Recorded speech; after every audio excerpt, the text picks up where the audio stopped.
Certaines choses, quand vous voyez Christ martelé dessus, ça peut sembler ordinaire, mais c'est parce que le diable peut passer par là pour faire des dégâts. C'est comme ça qu'il est venu voir les disciples. Il leur a dit, mais attendez, moi je suis venu avec vous prier. Je vous ai laissé. Vous n'avez même pas fait 1 heure, vous dormez. Jésus fait des reproches aux disciples par rapport au sommeil. Parce que le diable, s'il veut attraper ce domaine pour te détruire, au milieu de la nuit, des choses se passent. Dis attention, des choses se passent. Au milieu de la nuit, la destruction se fait. Tu ne peux pas dormir, j'ai toujours l'habitude de dire, tu ne peux pas dormir comme un bébé, madame, si tu es déjà marié. Célibataire, tu ne peux pas dormir comme un bébé toute la nuit. Il y a des choses qui se font. Et les gens qui aiment dormir pendant la prière sont envoûtés. Ce n'est pas normal. Parce que toi, si tu te mets à regarder la télé, tu ne vas pas dormir. Tu te mets à regarder ta série là, qui ne fait rien dans ta vie là, tu ne vas pas dormir. Mais c'est seulement quand on commence seulement à prier, quand on commence à prêcher, surtout quand on prêche les liens de votre famille. Certains sommeils sont des sommeils d'envoûtement. Il y a une dame, au nom de Jésus, que ça ne t'arrive pas. Au nom de Jésus, que ça n'arrive jamais à ta maison. Au nom de Jésus, que ça n'arrive jamais aux enfants de tes enfants. Au nom de Jésus, que ça n'arrive jamais aux enfants des enfants de tes enfants. Que ça n'arrive pas dans ta lignée au nom de Jésus. Il y a une femme qui dormait avec son mari. Dormait. Avant même que l'homme fasse le cauchemar pour maintenant amener les gens à réaliser qu'il y avait un danger. N'est-ce pas que Dieu avait commencé déjà par la femme? Avant que le diable ne t'attaque, Dieu va déjà commencer. Il va commencer à te révéler. Mais le problème avec toi et moi, c'est qu'on n'est pas vigilant du tout.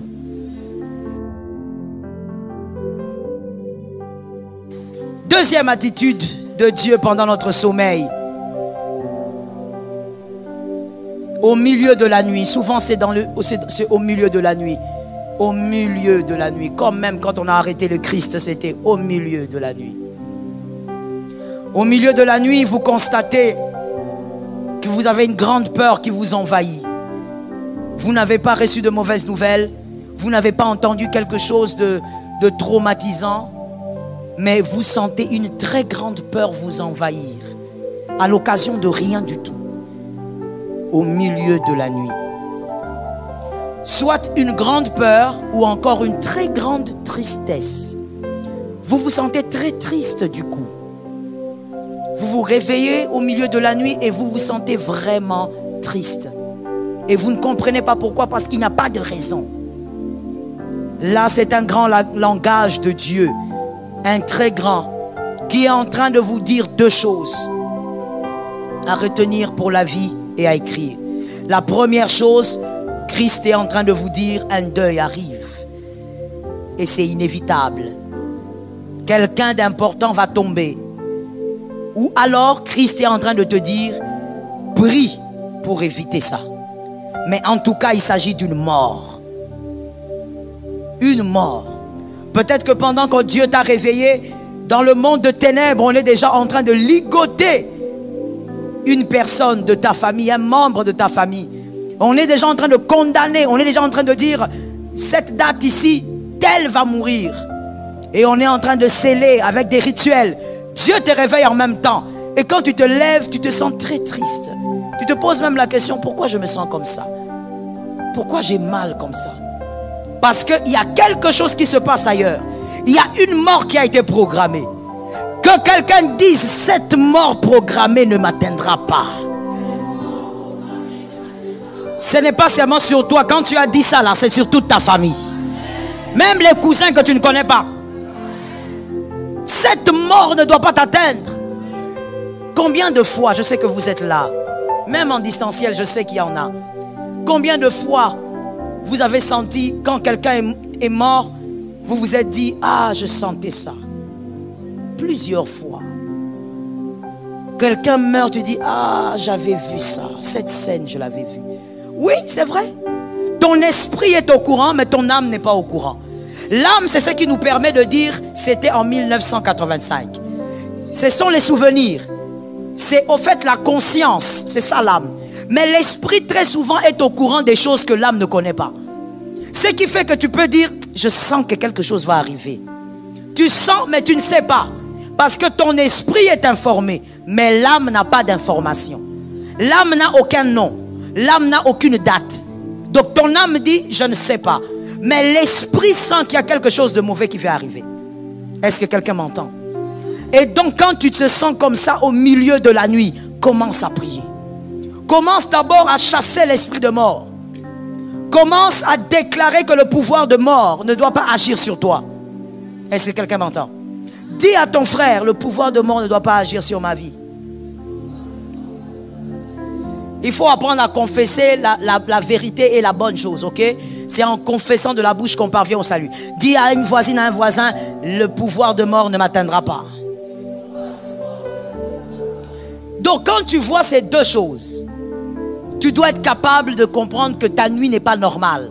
Elle n'est pas ordinaire. Dieu a parlé. Il faut réagir face à ce que Dieu a dit. Est-ce que quelqu'un m'entend bien? Il y a une dame, au nom de Jésus, que ça ne t'arrive pas. Au nom de Jésus, que ça n'arrive jamais à ta maison. Au nom de Jésus, que ça n'arrive jamais aux enfants de tes enfants. Au nom de Jésus, que ça n'arrive jamais aux enfants des enfants de tes enfants. Que ça n'arrive pas dans ta lignée au nom de Jésus. Il y a une femme qui dormait avec son mari. Dormait. Une femme forgée doit être une femme de prière. Une chrétienne doit être une femme de prière. C'est la femme qui bâtit. Il faut être une femme de prière. Quand on dit prier, ce ne sont pas les choses. Il faut prier. Elle dormait avec son mari. À un moment donné de la nuit, elle se réveille. Elle va aux toilettes, elle rentre. Elle dort. À un autre moment, elle se lève encore. Elle sursaute au fait. Et quand elle sursaute, elle regarde, il n'y a rien. Elle dort. Et puis cette fois-là, Dieu est un Dieu d'amour. Dieu réveille son mari se réveille, il dit, ah, réveille sa femme. J'ai fait un cauchemar. J'ai fait un rêve bizarre. C'est quoi ton rêve? Non, non, non, c'est pas important, prions. Bon, d'accord. Pendant que l'homme est en train de prier, la femme dort. Tu fais, mais c'est toi. Tu dors toujours quand il faut prier la nuit, non? Elle dort. Son mari est arrivé, ah chérie, hein? Mais on prie. Je te dis que je fais un rêve bizarre. Oui, je prie. Ah, le diable est mauvais. Il n'est pas ton ami. Il ne le deviendra jamais. Il a combattu Dieu. Ce n'est pas toi qu'il va gérer. Il dit, mais prions. Il dit à sa femme, prions. La femme dit, mais je prie. Elle prie, elle ferme les yeux. Elle est encore en train de dormir. Le diable, comme il n'est pas loin, son mari se fâche. Il dit, mais toi tu es comment? Je te dis de prier. La colère monte. La femme aussi monte. C'était des moments de prière, c'est devenu des moments. Voilà. C'est ça les foyers, les mariés. N'est-ce pas? C'est devenu le moment de dispute. Ça s'est transformé.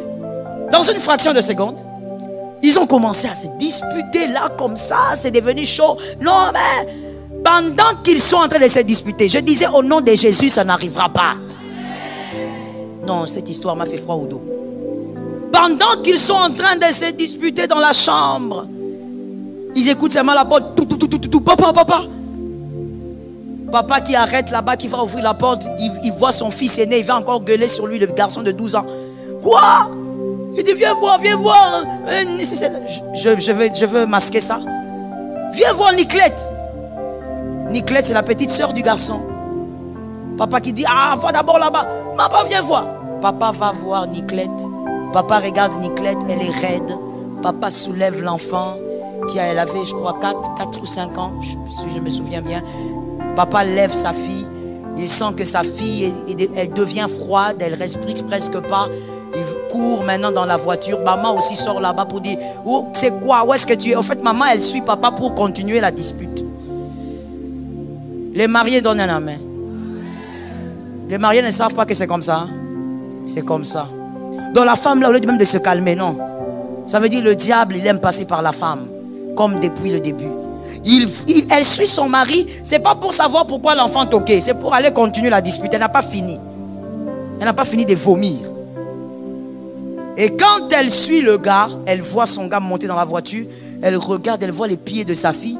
Elle vient là maintenant. C'est quoi? Elle regarde sa fille, les yeux retournés. C'est là maintenant que le pagne aussi saute. Comme la femme sait le faire, elle commence à Le diable, il avait déjà fixé tout un schéma. Dieu, avant même que le diable ne commence l'opération, Dieu avait déjà commencé à réveiller la femme. Avant même que l'homme fasse le cauchemar, pour maintenant amener les gens à réaliser qu'il y avait un danger. N'est-ce pas que Dieu avait commencé déjà par la femme? Avant que le diable ne t'attaque, Dieu va déjà commencer. Il va commencer à te révéler, mais le problème avec toi et moi, c'est qu'on n'est pas vigilant du tout.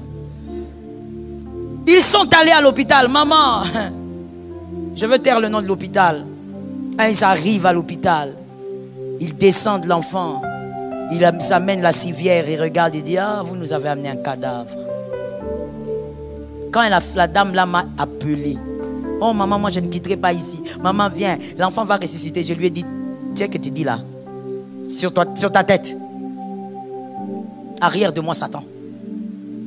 Tu m'appelles moi là, que je quitte ce que je suis en train de faire pour aller là-bas. Pourquoi? Alors que Dieu n'avait même pas prévu qu'un pasteur intervienne. Dieu avait prévu que toi-même tu t'élèves parce que la fille était attaquée. Si elle s'était réveillée, compris le sens de son réveil, elle avait prié, elle serait réveillée ce matin avec sa fille. Mais voilà, non seulement elle n'avait rien capté, mais même quand Dieu touche son mari, elle dort. Bien aimé, moi je n'ai jamais donné tort aux personnes qui pensent que les gens qui aiment dormir pendant la prière sont envoûtés. Oui, maman, je n'ai jamais donné tort aux gens qui prêchent ça. Ce n'est pas normal. Parce que toi, si tu te mets à regarder la télé, tu ne vas pas dormir. Tu te mets à regarder ta série là, qui ne fait rien dans ta vie là, tu ne vas pas dormir. Mais c'est seulement quand on commence seulement à prier, quand on commence à prêcher, surtout quand on prêche les liens de votre famille. Tu cherches dans l'église la position, tu cherches la colonne la plus solide. Tu cherches, quand tu touches la moquette ici, tu dis, ça c'est dur. Tu vas près de la chair, tu t'étales là-bas comme si tu mets ton lonacé. Non, tu es en train de dormir. Certains sommeils sont des sommeils d'envoûtement. Comment ça? Toi, tu as déjà vu quelqu'un, on lui donne par exemple le contrat de travail. Et on veut l'engager, on lui donne son contrat, on dit signer. Il commence à dormir. Certaines choses ne sont plus logiques. Il y a des sommeils bizarres, ma soeur. Cette femme a perdu l'enfant. Et puis elle me dit, pasteur, si j'ai bien compris, j'ai perdu ma fille. Je dis, mais qu'est-ce que tu veux que je te dise? Je veux répéter seulement ce qu'on t'a déjà dit. Tu as perdu ta fille. Tu as perdu sa fille. Quand je les ai reçus je ne sais plus c'était quand là. Je les ai reçus. L'homme m'a dit, pasteur, j'ai du respect pour les hommes de Dieu. Mais je veux vous dire une chose. C'est que j'ai décidé que ça soit d'abord comme ça. Et moi je connaissais la décision. Quand un homme te dit ça, ça veut dire quoi? Il a dit, cette femme-là, qu'elle soit d'abord loin de moi. Si elle ne veut pas quitter la maison, moi je vais quitter la maison. Je lui laisse la maison. Mais je veux d'abord qu'elle soit loin de moi. Moi et mon fils, qu'on soit d'abord loin. Il n'oubliera pas qu'il t'avait réveillé et que tu dormais. Comment il va faire pour oublier? Même si c'était l'inverse, ma soeur. Parce que quand l'homme a parlé, il était tellement triste là et tout. Ah, des fois, vous savez, ça fait mal quand vous voyez un père pleurer parce qu'il a perdu son fils ou sa fille. Ça fait mal. J'ai toujours dit, il y a des choses qu'il ne faut jamais vivre dans la vie. Perdre ton sang, enterrer l'enfant. Jamais. Que Dieu épargne au nom de Jésus. Enterrer l'enfant. Donc moi, je te dis que quand je regardais ce monsieur pleurer, je disais au Seigneur, Père, je ne veux même pas savoir quel type de douleur il a. Épargne mon âme. Parce que tu sens comment un homme pleure du fond de son âme. Et quand il pleure, il cite le nom de sa fille. Et là, je te parle de quand il était dans mon bureau. Il cite le nom de sa fille. Il a mal. J'ai demandé à ce monsieur de prier. On a prié avec. Il m'a dit, je dois partir. Je pars. J'ai laissé le monsieur partir. La femme est en train de dire, maman, pourquoi il fait ça? Non, non, non. Moi aussi, j'ai perdu ma fille. J'ai dit ceci. J'ai dit ceci à la femme. J'ai dit, maintenant, essuie d'abord tes larmes. On reste maintenant entre nous. Essuie tes larmes. Toi, tu crois que si c'était toi, c'est toi qui avais reçu une révélation. Tu avais réveillé ton mari pour prier et qu'il avait fait ce qu'il avait fait. Tu allais réagir comment? Je lui ai dit, des fois, il ne faut pas réagir parce que tu veux absolument tirer les draps de ton côté. Toi aussi, tu as perdu ta fille, c'est vrai. Mais lui, il est en train de réagir face à quelque chose. C'est pourquoi des fois, les hommes disent, les femmes n'aiment pas traiter le problème. Des fois, c'est vrai.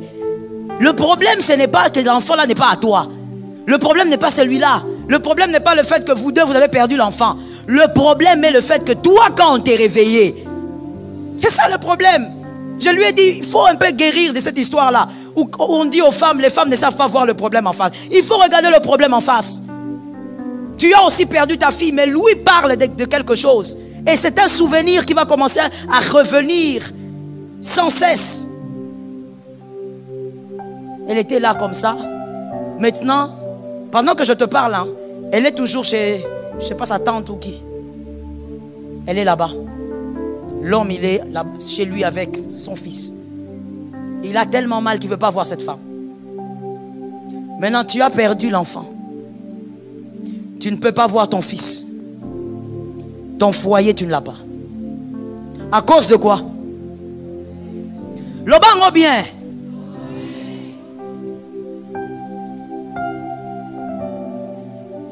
Certaines choses, quand vous voyez Christ martelé dessus, ça peut sembler ordinaire, mais c'est parce que le diable peut passer par là pour faire des dégâts. C'est comme ça qu'il est venu voir les disciples. Il leur a dit, mais attendez, moi je suis venu avec vous prier. Je vous ai laissé. Vous n'avez même pas fait 1 heure, vous dormez. Jésus fait des reproches aux disciples par rapport au sommeil. Parce que le diable, s'il veut attraper ce domaine pour te détruire, au milieu de la nuit, des choses se passent. Dis attention, des choses se passent. Au milieu de la nuit, la destruction se fait. Dis à ton frère, la destruction se fait.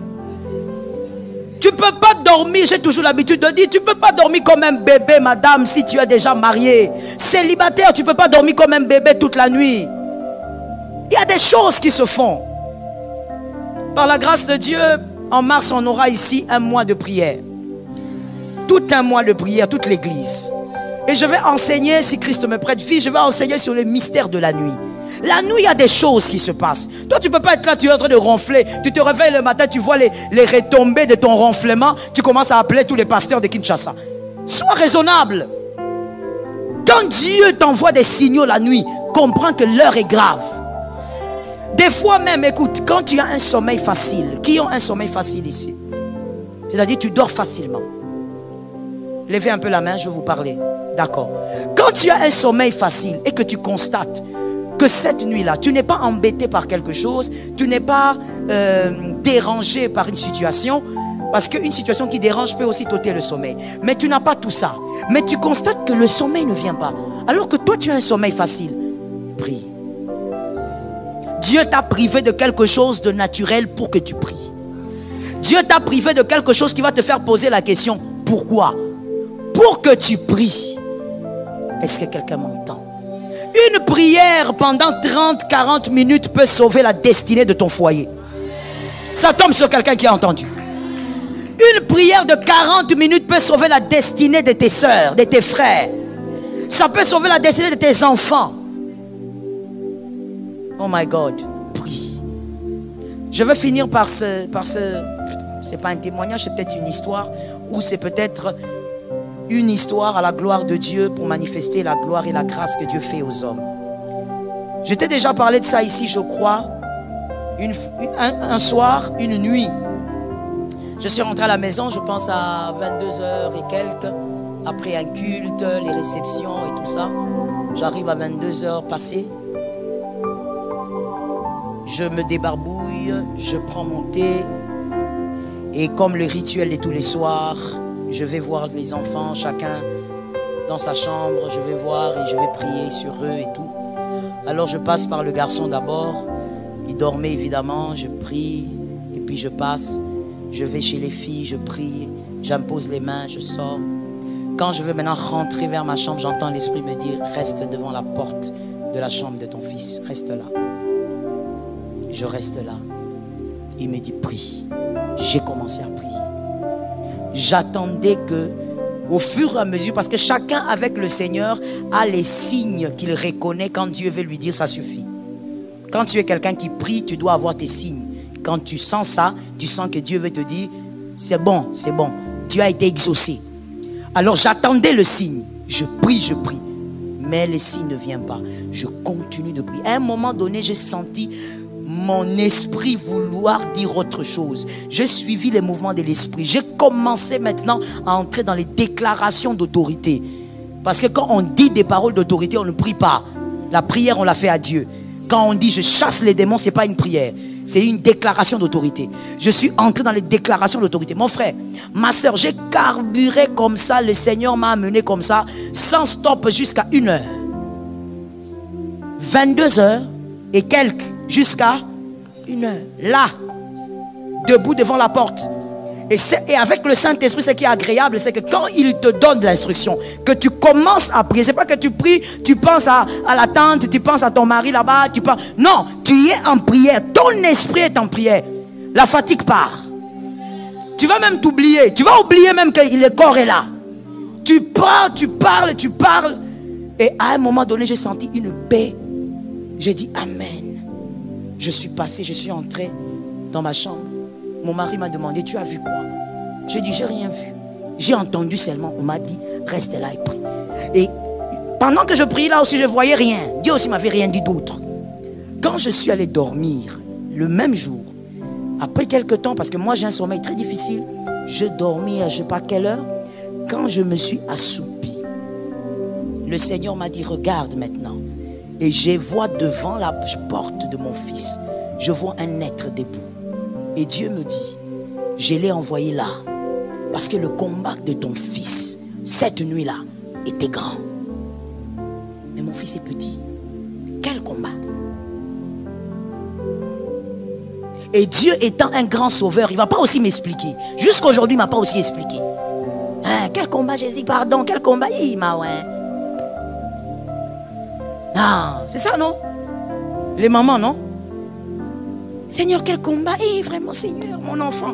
Dieu ne m'a pas aussi expliqué. Il m'a dit seulement le combat était grand. Et à partir d'aujourd'hui, celui-là doit rester là. Si je n'avais pas prié, qu'est-ce qui allait se passer? Comme d'habitude, on va ramasser les morceaux. Quand tu ramasses les morceaux, tu commences à pleurer. Mais Dieu t'avait dit. Dis à un voisin, une voisine, la vigilance. Sois vigilante. Ne te limite pas à dire j'étais en retraite. Souvent, moi, quand les gens me disent j'étais en retraite, je dis toujours qu'est-ce que Dieu t'a dit. Parce que la prière n'est pas un monologue. Où je suis là comme je te parle, là, je parle, toi tu parles pas. Non, la prière ça veut dire je parle, toi, papa, Jésus, Dieu, tu parles.